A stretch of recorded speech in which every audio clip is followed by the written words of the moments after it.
வணக்கம், welcome to Tamil STS சமையல். இன்னைக்கு வேர்க்கடலை மிட்டாய் எப்படி செய்யறதுன்னு பார்க்க போறோம். அதுக்கு தேவையான பொருள்: 1 கப்பு வேர்க்கடலை, 1 கப்பு வெல்லம், 1/4 கப்பு தண்ணி, 1/4 ஸ்பூன் ஏலக்காய் பொடி.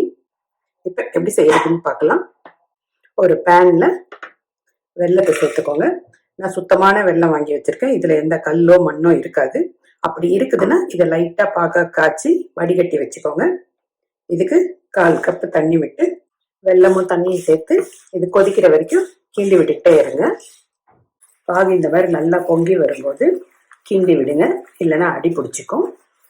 பாகு தயாராகிட்டு இருக்கும் போதே வேர்க்கடலையே நல்லா வறுத்து தோல் எடுத்து இந்த மாதிரி உடைச்சி வச்சுக்கோங்க. முழுசா இருந்துச்சுன்னா பீஸ் போடுறப்ப ரொம்ப கஷ்டமா இருக்கும்.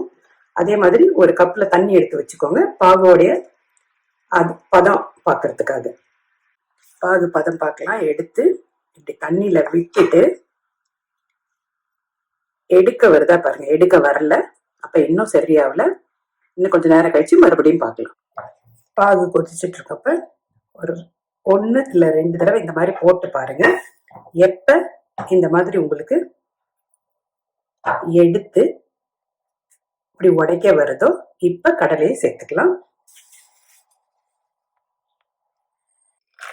கடலை, ஏலக்காய் பொடி ரெண்டையும் சேர்த்து ஒரு நிமிஷம் நல்லா கிண்டிட்டு கடலை மிட்டாய் ரெடி ஆயிடுச்சு. இதை ஒரு பட்டர் பேப்பர்ல லைட்டா நெய் தடவி சேர்த்துக்கோங்க.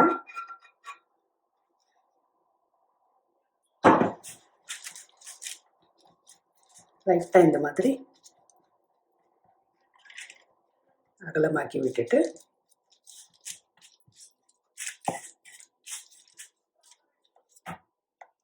இதே மாதிரி இன்னொரு பட்டர் பேப்பர்ல லைட்டா தடவிட்டு மேலே வச்சு நம்ம பொடி கட்டை செய்கிற மாதிரி இந்த மாதிரி பண்ணிங்கன்னா ஈவனாக ஆகிடும்.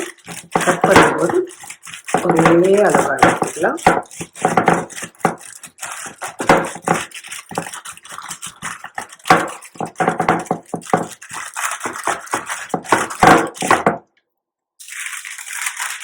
முடிச்சுட்டு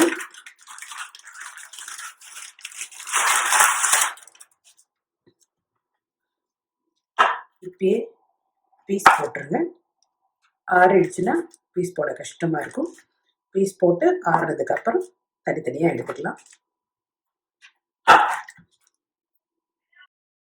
அப்புறம் கடலை மிட்டாய் ரெடி ஆயிடுச்சு. நீங்களும் இதே அளவில் செய்து பாருங்க. நீங்க ரெசிபி உங்களுக்கு பிடிக்கும்னு நினைக்கிறேன்.